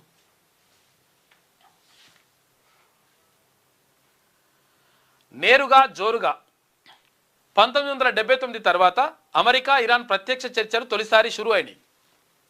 ఇస్లామాబాద్లో జేడీ వాన్స్ అంటే అమెరికా ఉపాధ్యక్షుడు, తర్వాత గాలిబఫ్ బృందాలు భేటీ. గాలిబఫ్ అంటే ఈయన ఇరాన్ స్పీకర్, పార్లమెంట్ స్పీకర్. పాల్గొన్న పాక్ ప్రధాని షెహబాజ్ షరీఫ్. విదేశాల్లోని ఇరాన్ ఆస్తుల విడుదలకు అమెరికా అంగీకారం అని చెప్పేసి క్వశ్చన్ మార్క్తో పెట్టిన వార్త. అంటే ఓకే అన్నారట నిజం కూడా విదేశాల్లో ఉన్నటువంటి ఇరాన్ ఆస్తుల గురించి. మరో రోజుకు పొడిగించాలని సూచించిన పాకిస్తాన్, హర్బుజ్ను క్లియర్ చేస్తున్నామన్న ట్రంప్. యుద్ధం ముగింపునకు అమెరికా ఇరాన్ మధ్య చారిత్రక సమావేశం శనివారం పాకిస్తాన్ రాజధాని ఇస్లామాబాద్లో జరిగింది. ముందుగా అనుకున్నట్లుగా పరోక్షంగా కాకుండా ఇరు దేశాల ప్రతినిధులు ప్రత్యక్షంగా భేటీ కావడం విశేషం. ఈ చర్చల్లో అమెరికా బృందానికి ఆ దేశ ఉపాధ్యక్షుడు జేడీ వాన్స్, ఇరాన్ బృందానికి ఆ దేశ పార్లమెంటు స్పీకర్ గాలిబఫ్, విదేశాంగ మంత్రి అబ్బాస్ అరాక్చి నాయకత్వం వహించారు. చర్చల్లో పాకిస్తాన్ ప్రధాని షెహబాజ్ షరీఫ్ పాల్గొన్నాడు. చర్చల సందర్భంగా కీలక అంశాలకు సంబంధించిన తమ డిమాండ్లు రెండు దేశాలు పరస్పరం పంచుకునేయట. మరి ఏం చేస్తారేం కదనే చూడాలి. ఇంకోడ అమీన్పూర్లో హైడ్రా భారీ ఆపరేషన్ చేపట్టింది. నిన్న నిజంగా కూడా మంచి పని చేసింది. అపార్ట్మెంటు పలు నిర్మాణాల కూల్చివేత, 861 ఎకరాల ప్రభుత్వ భూమి స్వాధీనం చేసుకున్నారు. విలువ 15,000 కోట్లట. చూసుకో లెక్కగా. 6 అంతస్తుల అపార్ట్మెంట్ కూల్చేస్తున్న బాహుబలి జేసీపీ అక్రమంగా ప్రభుత్వ భూముల్లో ఇష్టం వచ్చినట్టుగా కట్టుకొని ఆగమానం చేసి పేదలని భయభ్రాంతులకు గురి చేసి రకరకాల ఇబ్బంది పెడితే అలా పనిచేసింది హైడ్రా. అపార్ట్మెంటు పలు నిర్మాణాల కూల్చివేత ఇట్లా జరిగింది. హైడ్రా యంత్రాంగం శనివారం సంగారెడ్డి జిల్లా అమీన్పూర్ మండలం పరిధిలోని ఐలాపూర్, కృష్ణారెడ్డిపేట, బీరంగూడ శివార్ ప్రాంతాల్లో భారీ ఆపరేషన్ చేపట్టింది. అన్యాక్రాంతమైన 15,000 కోట్లకు పైగా విలువైనటువంటి ప్రభుత్వ భూమిని రెవెన్యూ, మున్సిపల్, పోలీసుల సహకారంతో స్వాధీనం చేసుకుంది. తెల్లవారుజామున 3:30 గంటల నుంచే ప్రారంభమైన ఆపరేషన్ రాత్రి వరకు కొనసాగింది. 4 ప్రాంతాల్లో అనుమతులు లేకుండా చేపట్టిన నిర్మాణాలను భారీ పోలీసు బందోబస్తు మధ్య తొలగించిందట. బాహుబలి క్రేన్ సహాయంతో అంతస్తుల అపార్ట్మెంట్ను కూర్చేసింది. 6 అంతస్తుల అపార్ట్మెంట్ని. మొత్తం 1263 ఎకరాల ప్రభుత్వ భూమి ఉండగా ఇందులో 402 ఎకరాల్లో ఇప్పటికే ఉన్న ఇల్లు ఇతర నిర్మాణాలు కూడా ఉన్నాయంట. అయితే విషయం ఏంటంటే పేదల ఇళ్ళ జోలికి మాత్రం పోవద్దని చెప్పేసి నిర్ణయించిందట. అది మంచి పని ఒకవేళ పోకుంటే. ఇక ఆబ్కారీ కమిషనర్ దూషణల కలకలం, ఉప కమిషనర్ సోమిరెడ్డి మనస్తాపమట. తీవ్ర ఉద్వేగంతో అస్వస్థత గురవడంతో ఆసుపత్రికి తరలించినట సోమిరెడ్డిని. రాజీనామా చేయనున్నట్లు ప్రకటించిండు. ఆబ్కారీ శాఖలో దూషణల పర్వం కలకలం రేపింది. కమిషనర్ హరికిషన్ తనను పరుష పదజాలంతో దూషించారంటూ Nizamabad division deputy commissioner V Somireddy చేసిన ఆరోపణలు తీవ్ర చర్చకు దారితీసినాయి. ఎలాంటి తప్పు చేయకపోయినా తనను తోటి అధికారుల ఎదుట అవమానపరిచినందుకు, చిన్న అవమానపరిస్తేనే ఇట్లా చూసినరా ఎట్లున్నది లెక్క, అవమానపరిచినని చెప్పేసి అంతా రాష్ట్ర వ్యాప్తంగా చర్చ జరుగుతుంది. దాని మీద ముఖ్యమంత్రి, ఉప ముఖ్యమంత్రి, మంత్రులు, ఇక్కడ చీఫ్ సెక్రటరీ అందరు కూడా ఇవంతా నడుస్తూ ఉంది లెక్క. ఎందుకంటే ఒక రెడ్డి గారికి జరిగింది కాబట్టి ఇంకొంతమంది వచ్చేసి ఇది నడుస్తూ ఉంది. మనం వీళ్ళకు అన్యాయం జరగాలనట్లేదు, వాళ్ళు చేసిన తప్పు అని అనట్లేదు. ఎవరు ఇప్పుడు ఆయన ఇప్పుడు సోమిరెడ్డి గారు చేసిన తప్పు అనట్లేదు మనం. అట్లా బీసీలకు సంబంధించి కూడా, ఎస్సీ ఎస్టీ మైనార్టీలకు సంబంధించి కూడా బరాబర్ ఇట్లా అన్యాయం జరిగినప్పుడు బరాబర్ మేము ఉన్నామనేటువంటి ఒక ధీమా ఇవ్వాలి. అందుకనే బీసీ ఎంప్లాయీస్ ప్రొటెక్షన్ సెల్లు పనిచేస్తుంది అని చెప్పి తీర్మానం మనల్ని చెప్తా ఉన్నాడు. మీ వెనుక మేము ఉన్నాం బరాబర్, భౌతిక దాడులకు కూడా వెనుకాడే ప్రసక్తి లేదని కూడా చెప్పిండు మళ్ళన్న. కాబట్టి ఇటువంటిది చూసిగా చిన్న తిట్టిండు లేకపోతే అవమానపరిచిండు అని ఇంత ఇంత ఇంత కథ అయింది.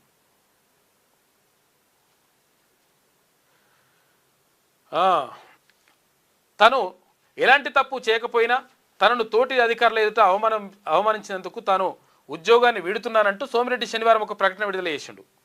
అయితే రాష్ట్ర వ్యాప్తంగా ఎక్సైజ్ హెడ్ కానిస్టేబుల్ల బదిలీలకు సంబంధించి ఆబ్కారీ శాఖ కార్యాలయంలో గురువారం డిప్యూటీ కమిషనర్లతో నిర్వహించిన సమీక్షలో ఇదంతా నడిచిందట. తర్వాత నిన్న ఒక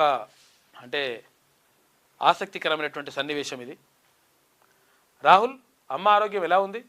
కాంగ్రెస్ అగ్రనేతతోటి మోడీ మాతామంతి, సార్ మీ ఆరోగ్యం ఎట్లా మంచిగా ఉందా అని చెప్పేసి ఎవరు రాహుల్ గాంధీ అడిగిండట ప్రధానమంత్రి నరేంద్ర మోడీని.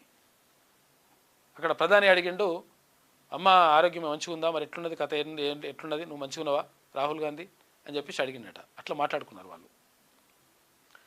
మహిళా రిజర్వేషన్లను ముక్త కంఠంతో సవరిద్దాం, ఎంపీలకు ప్రధాని లేఖ రాసిండు. ఇది ఈనాడులో ఉన్నటువంటి ప్రధాన కథనాలైతే ఒకసారి ఆంధ్రజ్యోతి చూద్దాం.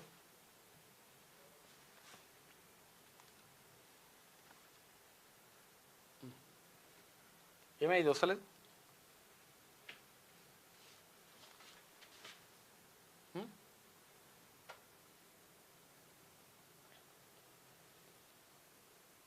ఏందో యాడ్ ఇచ్చి పాడవుతాడు, ఇది పరిచయం ఉంటుంది.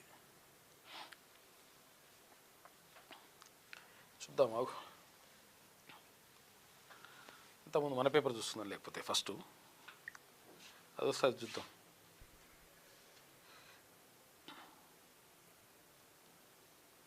పంపిస్తావు. ఇవి ఏమవుతుందంటే ఇవి ఒక్కోసారి వస్తలేవు.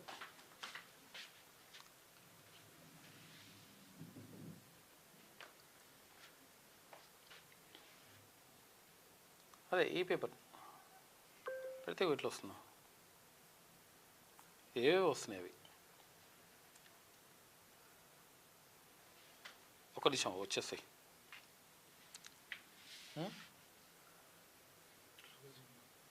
Close right.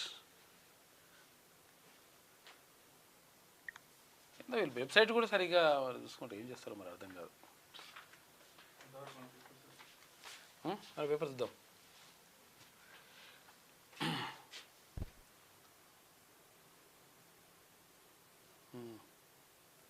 అన్నీ ఇంగ్లీషు, హిందీ రకరకాల పేపర్లు వస్తున్నాయి.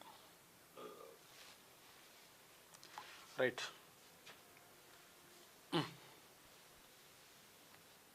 పంపించిన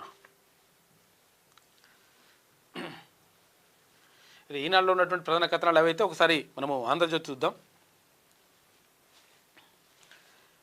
కొంచెం ఇది నెట్ కూడా స్లో ఉన్నట్టుంది. రైట్,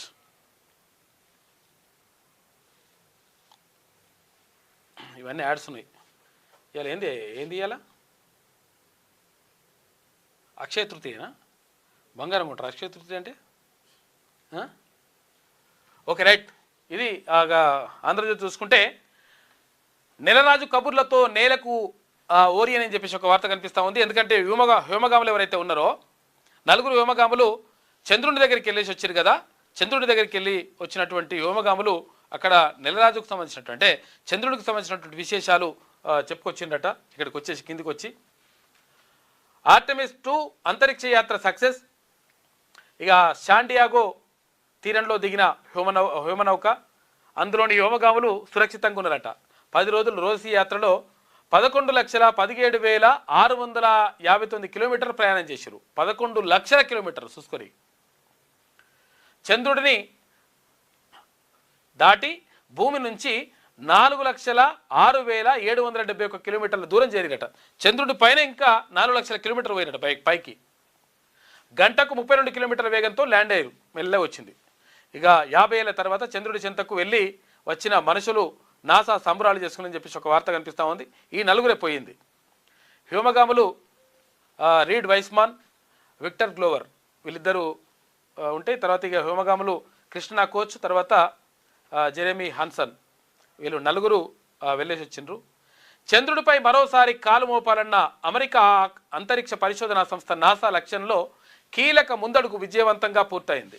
ఆర్టెమిస్ అంతరిక్ష ప్రయోగాల్లో భాగంగా 1వ తేదీన ఫ్లోరిడాలోని కెనడీ అంతరిక్ష ప్రయోగ కేంద్రం నుంచి చేపట్టిన ఆర్టెమిస్ 2 రోదసి యాత్ర శుక్రవారం విజయవంతంగా పూర్తయింది. స్పేస్ లాంచ్ సిస్టమ్ ద్వారా అంతరిక్షంలోకి వెళ్లిన ఓరియన్ అంతరిక్ష నౌక అమెరికా పశ్చిమ తీరంలోని శాన్ డియాగో సముద్రాల జలాల్లో భారత కాలమానం ప్రకారం శనివారం ఉదయం 5:37:27 దిగిరట. సంతోషం నిజంగా. ఇదే హైడ్రా చేపట్టినటువంటి మంచినే గట్టినే చేసుకున్నది. ఇట్లా పనులు చేస్తే హైడ్రాకు మంచి స్పందనే వస్తుంది. గతంలో నాగార్జునకు సంబంధించినటువంటి ఎన్కన్వెన్షన్, అది ఆ ఎన్కన్వెన్షన్ కూల్చేసినప్పుడు కూడా ప్రజల నుంచి మంచి ఆదరణ లభించింది, స్పందన వచ్చింది. ఎందుకంటే పెద్దోళ్ళైనా పేదోళ్ళైనా హైడ్రాకు అవన్నీ ఏముండయి, బరాబర్ హైడ్రా ఏం చేయాలనో అది చేస్తుందని చెప్పేసి ఒక చర్చ జరిగింది. పేదోళ్ళు కూల్చినప్పుడు మాత్రమే హైడ్రా పైన వ్యతిరేకత వచ్చింది. ఇటువంటి పనులు చేసినప్పుడు 100% హైడ్రాకు మంచి మద్దతే లభిస్తుంది. 861 ఎకరాలు స్వాధీనం, 15,000 కోట్ల రూపాయల ప్రభుత్వ భూమిని కాపాడింది హైడ్రా. రెవెన్యూ పోలీసులతో ఐలాపూర్లో ఆపరేషన్. బీఆర్ఎస్ నేత ముఖీం ఆధీనంలో భూములున్నాయి. లేఅవుట్లు వేసి నోటరీపై ప్లాట్లుగా విక్రయిస్తున్నట. లేఅవుట్లు వేసి ప్రభుత్వ భూమిని, గవర్నమెంట్ భూమిని, ఏది బీఆర్ఎస్ అధికారంలో ఉన్నప్పుడు 40 ఎకరాలు కబ్జా చేసిన ముఖీం అక్కడ నిర్మించుకున్న గెస్ట్ హౌస్, ఫామ్ హౌస్ కూల్చివేత, తమ్ముడు అజీం కట్టిన అపార్ట్మెంట్ కూడా ఖతం చేసిరు. కృష్ణారెడ్డిపేట నంబర్లలో ఐలాపూర్లో లావాదేవీలు. ఒక దగ్గరనేమో ఉంటాయి భూములు, పేపర్లు ఉంటాయి, ఇంకో దగ్గర కబ్జా పెడతాడు. కూల్చివేతల నుంచి పేదల ఇండ్లు మినహాయింపు, సజావుగా మంచి పని చేసిరు. ఈ విషయం మాత్రం ఒప్పుకోవాలి. సజావుగా ఆపరేషన్, స్థానికుల సంబరాలు. సీఎం రేవంత్ చిత్రపటానికి క్షీరాభిషేకం చేసిరు, పాలాభిషేకం చేసిరట. ఎందుకంటే హైడ్రా కూల్చివేతలను స్వాగతిస్తామని రాజగోపాల్ నగర్ వాసులు అంటా ఉన్నారు. ఇప్పుడు ఈ దుర్మార్గులు చేసినటువంటి అరాచకాలు అన్నింటినీ కావంటే అక్కడ కొన్ని వేల మంది ప్రజలు కూడా రోడ్ల మీదకి వచ్చేసి అన్యాయంగా మమ్మల్ని మొత్తం మోసం చేసిండు, అన్యాయం చేస్తూ ఉన్నారు వీళ్ళని చెప్పేసి అంటా ఉన్నారు. కొంతమంది చంపేసినట్టు వీళ్ళు మామూలుగా కాదు కదా, వీళ్ళ అరాచకాలు మామూలుగా కాదు. దాడులు చేయడం, చంపేయడం, రకరకాలుగా చేసిండ్రు వీళ్ళు. అటువంటి వాళ్ళకు ఇవన్నీ కూడా కేరియర్, ఇక మామూలు కాదు వాళ్ళ కథ. అటువంటి వాళ్ళ పని చేసింది హైడ్రా, నిజంగా కూడా అభినందనలు. అవి ప్రభుత్వ భూములు వివాదాస్పదం చేశారు.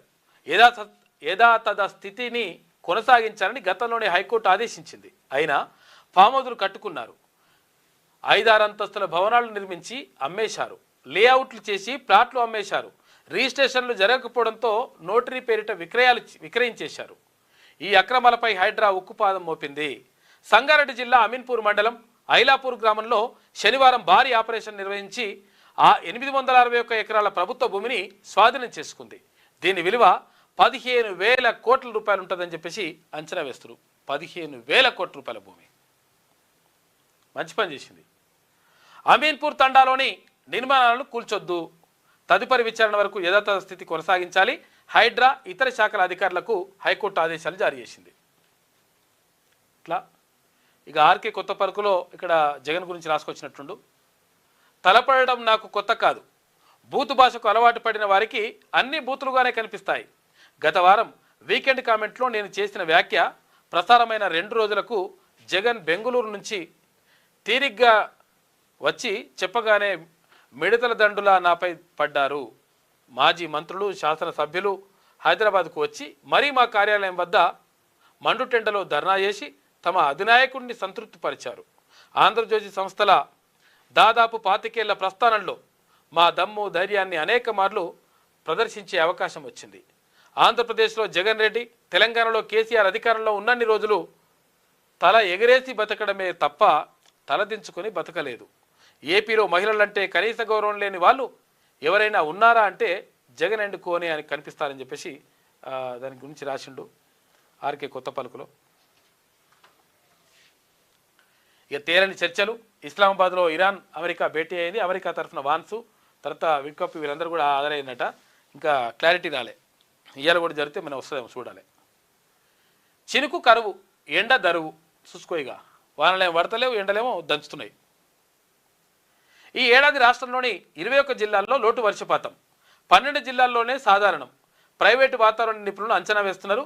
ఇవాళ రేపు ఉష్ణోగ్రతలు 43 డిగ్రీలకు చేరుకుంటాయంట. దారుణంగా ఉంటుంది 43 డిగ్రీలు అంటే, మామూలుగా ఉండదు. ఒకప్పుగా అసలు పరిస్థితి తట్టుకోలేదు.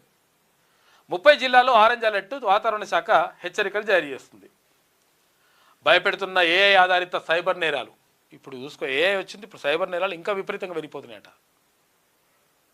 ఇష్టం వచ్చినట్టుగా వాళ్ళు ఎప్పుడు ఏ రకంగా పైసలు ఖాళీ చేస్తారో అర్థం కాని పరిస్థితి. దారుణంగా ఉంది పరిస్థితి.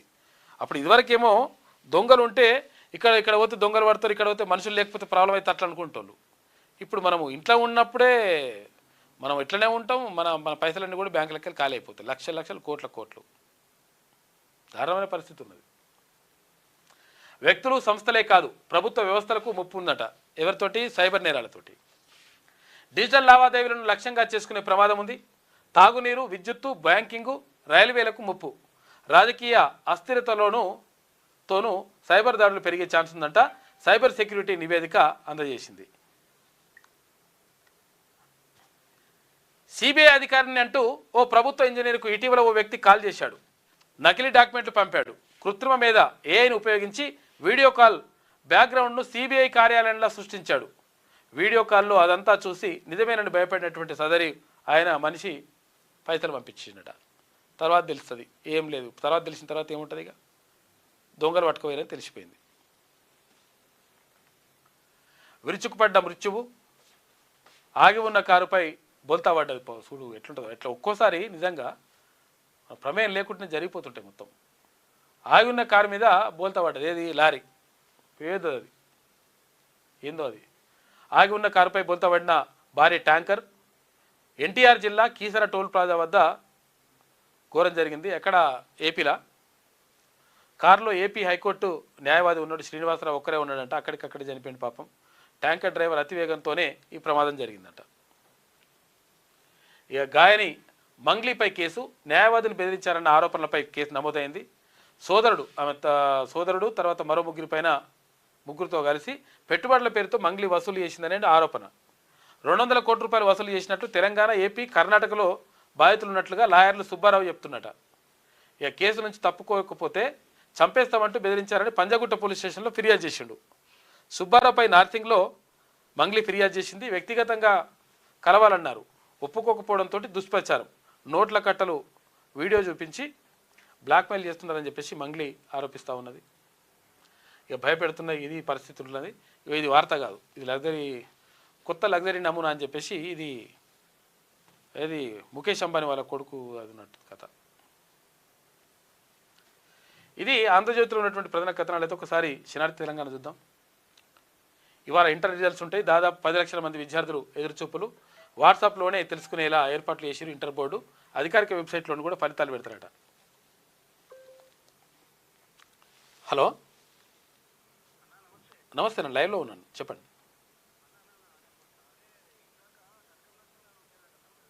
ఓకే ఓకే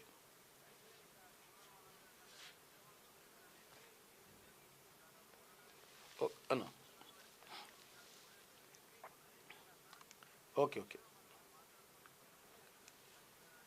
ఓకే ఓకే ఓకేనన్నా, లైవ్లో నేను మళ్ళీ మాట్లాడతా.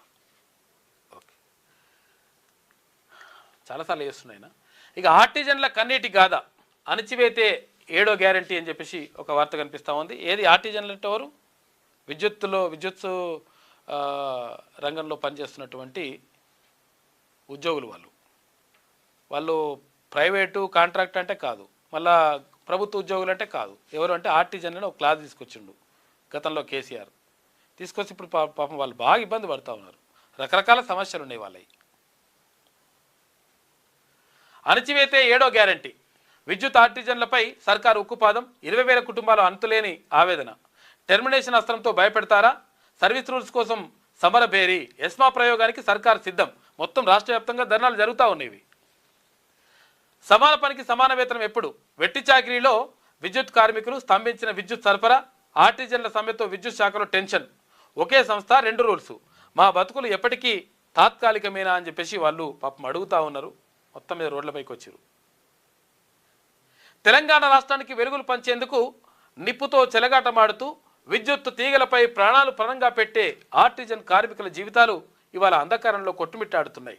దశాబ్దాల కాలంగా ఊరిస్తున్న సర్వీస్ రూల్స్ అందరి ద్రాక్షగానే మిగిలిపోగా హక్కుల కోసం గొంతెత్తిన విద్యుత్ కార్మికులపై ప్రభుత్వం టెర్మినేషన్ అస్త్రాన్ని ప్రయోగించడం ప్రజాస్వామ్య వ్యవస్థలో చర్చనీయాంశంగా మారింది.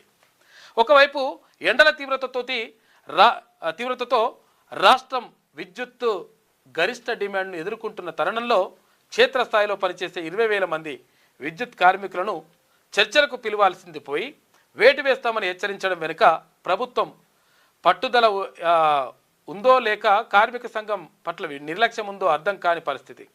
తెలంగాణ ఉద్యమంలో కీలక పాత్ర పోషించి నేడు స్వరాష్ట్రంలో అస్తిత్వం కోసం పోరాడుతున్న ఆర్టిజన్ల ఈ సమరం కేవలం జీతాల కోసమే కాదు, అది వారి ఆత్మగౌరవ పోరాటం అని చెప్పాలి. గత పాలకులు ఆశలు కల్పించి వదిలేస్తే ప్రస్తుత కాంగ్రెస్ ప్రభుత్వం 7వ గ్యారంటీ పేరిట భరోసా ఇస్తుందని ఆశించిన ఆర్టిజన్లను ఎస్మా వేటు. అయితే ఉద్యోగాలు తొలగింపు వార్నింగ్లే మిగిలాయి. రాష్ట్రం ఎండల సెగలో మండుతుంటే విద్యుత్ వ్యవస్థకు మూల స్తంభాలైన కార్మికుల ఆగ్రహం విధిలేని పరిస్థితుల్లో సమ్మె రూపంలో కట్టలు తెంచుకుందని చెప్పేసి ఒక ప్రత్యేక కథనం రాసింది శనార్థి తెలంగాణ దినపత్రిక. నిజంగా కూడా ఆర్టిజన్ కార్మికులు ఎవరైతే విద్యుత్ కార్మికులు ఉన్నారో వాళ్ళ 100% డిమాండ్ నెరవేరాలని చెప్పేసి కోరుకుందాం. ఇవాళ ఇంటర్ రిజల్ట్స్ ఉంటాయి. ఇక చదువుతోనే సామాజిక విముక్తి. అణగారిన వర్గాల స్వావలంబన కోసం పూలే రాజీలేని పోరాటం చేశారు. పూలే దంపతుల పోరాటాలు ఇవాల్టి సమాజానికి ఎంతో ఆదర్శప్రాయం. చదువు లేకపోతే తెలివి నశిస్తుంది, తెలివి లేకపోతే నీతి తప్పుతుందని పూలే చెప్పిన సూక్తులే సబ్బండ బీసీ కులాలకు మార్గదర్శకం అని చెప్పేసి ఎమ్మెల్సీ తీన్మాన్ మల్లన్న తెలంగాణ రాజ్యాధికార పార్టీ అధ్యక్షుడు చెప్పిండు. ఇక నాపై కుట్ర జరుగుతోందని చెప్పేసి మమతా బెనర్జీ అంటుంది. తప్పుడు కేసులు పెట్టాలని చూస్తున్నారు. భవానీపూర్ నుంచి నా అభ్యర్థిత్వాన్ని రద్దు చేసేందుకు ప్రయత్నించారు. బీజేపీ ఈసీ కలిసి కుట్ర చేశాయి. టీఎంసీ వారి కుతంత్రాన్ని అడ్డుకుంది. అందుకే సార్ పేరుతో 1,000 ఓట్లను తొలగించారు. భాజపా అన్ని కుట్రలు చేసిన విజయం మాదే అని చెప్పేసి బెంగాల్ సీఎం మమతా బెనర్జీ అంటుంది. తనపై తప్పుడు ప్రచారం చేస్తే చెప్పుతో కొడతా అని చెప్పేసి మంత్రి సీతక్క అంటుంది. పవర్ ఎవరికీ పర్మనెంట్ కాదు. రేవంత్కు అహంకారం పెరిగింది. ఆయనకు ప్రజలే బుద్ధి చెప్తారు. రేవంత్ చరిత్రహీనుడిగా మిగలడం ఖాయం. ఫ్యూచర్ సిటీ కాదు, ముందు రేవంత్ తన ఫ్యూచర్ చూసుకోవాలి. 4th సిటీ అనేది ఓ పెద్ద డ్రామా. భూములు కొలగొట్టేయడానికి చేసిన ఎత్తుగడ, నిషేధిత భూములను మింగేయాలని చూస్తున్నారు BRS working president KT Rama Rao మాట్లాడారు. బీసీ ఉద్యమం, బీసీ రాజ్యాధికారమే టార్గెట్గా ఉద్యమాలు, బీసీ సమాజ సంఘటితమే లక్ష్యంగా ముందుకు కదులుతున్న టీఆర్పీ చీఫ్. సర్వశక్తులు ఒడ్డుతున్న తీన్మాన్ మల్లన్న, సబ్బండ కులాల నుంచి అనూహ్య మద్దతు. ఇదే దూకుడు కొనసాగితే రాష్ట్రంలో బీసీ జెండా ఎగరడం అంటున్నారు రాజకీయ విశ్లేషకులు. టీఆర్పీకి ముందు, టీఆర్పీ తర్వాత, ఏర్పాటు తర్వాత బీసీ ఉద్యమ రూపురేఖలనే మార్చేసిన తెలంగాణ రాజ్యాధికార పార్టీ కుంభస్థలిపైనే మల్లన్న గురి పెడతా ఉన్నాడు అని చెప్పేసి ఒక వార్త కనిపిస్తూ ఉంది. ఒకప్పుడు హైదరాబాద్లో తెలంగాణ గురించి మాట్లాడేందుకే ఇబ్బంది పడే వాళ్ళం. ఆ ముచ్చట తీసేసేందుకే రాజకీయ నేతలు జంకెటోళ్ళు. కానీ తెలంగాణ మూమెంట్ ఉవ్వెత్తున లేచిన తర్వాత తెలంగాణ ఉద్యమం గురించి మాట్లాడకపోతేనే తప్పనే స్థాయికి వచ్చేసిన పరిస్థితులు. రాష్ట్రంలో సరిగ్గా బీసీ ఉద్యమ పరిస్థితి కూడా ఇలాగే ఉంది. ఒకప్పుడు ఉపకార వేతనాలు, రియంబర్స్మెంట్కే పరిమితమైన బీసీ ఉద్యమాలు ఇప్పుడు రాజ్యాధికారమే లక్ష్యంగా ముందుకు సాగుతున్నాయి. రాష్ట్రంలో తెలంగాణ రాజ్యాధికార పార్టీ స్థాపనకు ముందు, ఆ తర్వాత అనేంతలా పరిస్థితులు మారిపోయినాయి. మొన్నటి వరకు అసంఘటితంగా రంగంగా ఉన్నటువంటి బీసీ మూమెంట్ ఇప్పుడు సబ్బండ బీసీ కులాల సంఘటితమై రాజ్యాధికార సాధన దిశగా కదులుతున్నాయి. టీఆర్పీ ఏర్పాటుకు ముందు స్కాలర్షిప్లకి పరిమితమైన బీసీ మూమెంట్ ప్రశ్నించే గొంతుగా తెలంగాణ రాజ్యాధికార పార్టీ అధినేత ఎమ్మెల్సీ తీన్మాన్ మల్లన్న బీసీల సాధికారత కోసం చేస్తున్నటువంటి పోరాటానికి సబ్బండ కులాలన్నీ కూడా మద్దతు ఇస్తూ ఉన్నాయి. కాబట్టి ఇప్పుడు ఇది అనివార్యత ఏర్పడ్డది. బీసీల గురించి మాట్లాడకపోతే, బీసీల గురించి చర్చ జరగకపోతే, బీసీలకు అభివృద్ధికి పాటుపడకపోతే 100% నష్టం జరుగుతుందనేటువంటి కాడికి వచ్చింది లెక్క. కాబట్టి అట్లా నడుస్తూ ఉంది. యాదాద్రి టెంపుల్లో గోల్మాల్, స్వామివారి ప్రసాదం సరుకుతో సొంతానికి పిండి వంటలు చేసిరట. ఆంధ్రకాడికి దోచుకుంటున్న సిబ్బంది పకోడీలు వేసుకొని మరీ ఆరగింపట. పకోడీలు తినరట, పకోడీ తిన్నారని పంచాది. ఇది గోదాములో నిల్వ ఉంచిన బియ్యం, వంట నూనె, కాజు, బాదం మాయం, నిల్వలకు రికార్డులు పొంతనే లేదని చెప్పేసి ఒక వార్త రాస్తారు. పకోడీలు చేసుకుంటున్నారని పంచాది అంటే ఇప్పుడు ఇది పకోడీ పంచాది. 1000 కోట్లు పోతుంటే ఏమన్నది కానీ పకోడీ పంచాయతీ నడుస్తుంది. ఇక్కడ మహారాష్ట్ర హింగోలీలో భూకంపం, రిక్టర్ స్కేల్పై తీవ్రత 4.7గా నమోదైంది.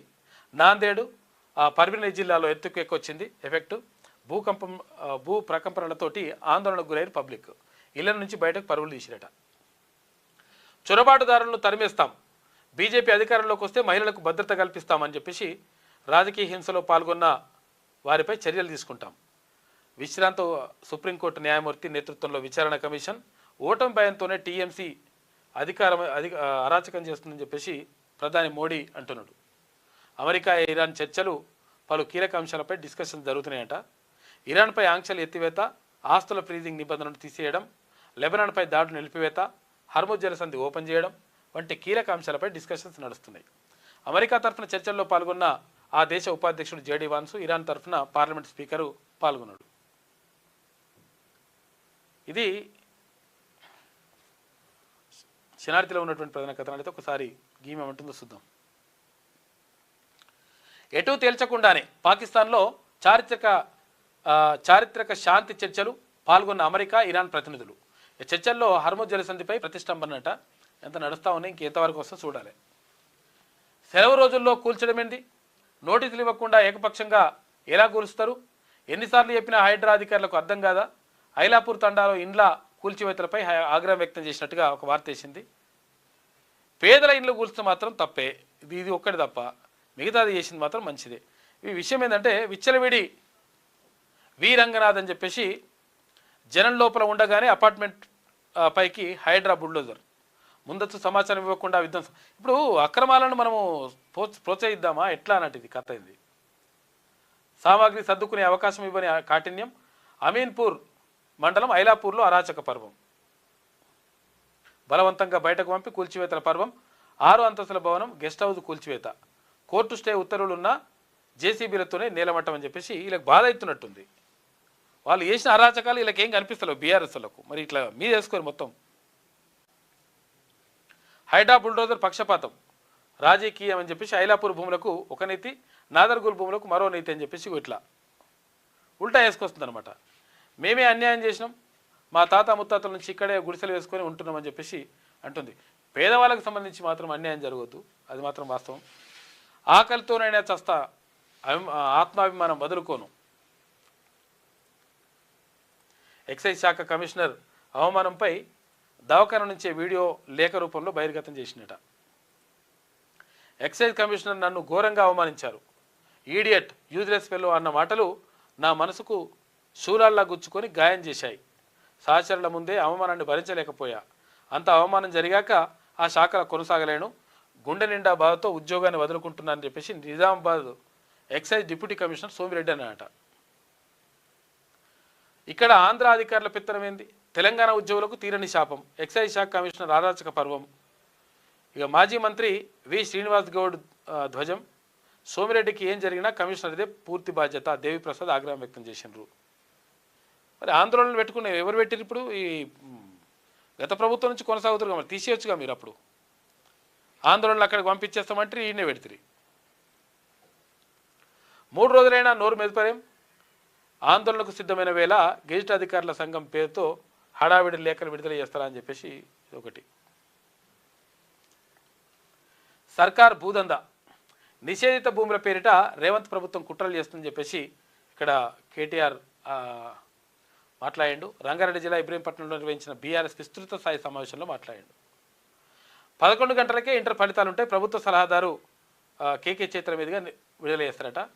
సింగర్ మంగ్లీపై చీటింగ్ కేసు, పెట్టుబడుల పేరిట కోట్ల రూపాయలు సేకరించినట్లు ఫిర్యాదంట. సోదరుడు శివతో కలిసి వసూళ్లు ఎంత జరిగిందని చెప్పేసి పంజగుట్ట పోలీస్ స్టేషన్లో కేసు నమోదైందట. కాంగ్రెస్ భవిష్యత్తు అంధకారమే, రేవంత్ పోవాలి, కేసీఆర్ రావాలి, ప్రజల ఆకాంక్ష అని చెప్పేసి జీవన్ రెడ్డి అన్నాడు. ఇక స్కిల్ వర్సిటీ ప్లాఫ్, శిక్షణ ఇచ్చింది 1000 మందికే, అందులో దాదాపు 300 మందికి స్విగ్గీ జొమాటో డెలివరీ బాయ్స్గా ట్రైనింగ్ ఇచ్చిరట. 2వ బ్యాచ్లో పడిపోయిన అడ్మిషన్లు, నత్తనడకన పూర్తిస్థాయి భవన నిర్మాణం అట. మెట్రో టేక్ ఓవర్ తన్లాట, హడావిడిగా స్వాధీనం చేసుకున్న ప్రభుత్వం రుణాల కోసం హెచ్ఎంఆర్ఎల్ మల్లగులాలు పడుతుందని చెప్పేసి ఒక వార్త కనిపిస్తూ ఉంది. ఇక జైళ్ల శాఖలోనూ వేధింపులు, ఓ సూపరింటెండెంట్ ఆత్మహత్యాయత్నం, జైలు శాఖ ఉన్నతాధికారులే బాధ్యులని లేఖ, శాఖ పనితీరు బాగోలేదని సిబ్బంది గగ్గోలు పెడుతున్నట. హోంశాఖ ప్రత్యేక కార్యదర్శి చర్యలు తీసుకోవాలని డిమాండ్ చేస్తున్నారు.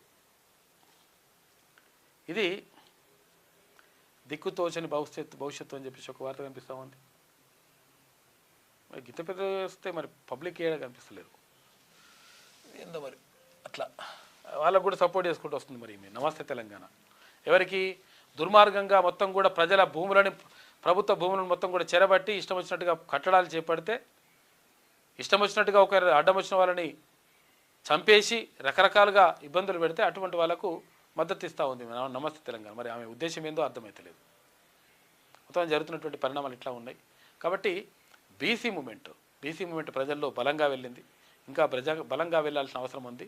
భావజాల వ్యాప్తితోటి 100% సాధ్యమవుతుంది. అంటే బీసీలకు ఒక్కరికైనా అంటే లేదు, అందరికి కూడా జరగాలి. బీసీ, ఎస్సీ, ఎస్టీ, మైనార్టీలకు 100% న్యాయం జరగాలి. అగ్రవర్ణ పేదలకు కూడా న్యాయం జరగాల్సిన అవసరం ఉన్నది.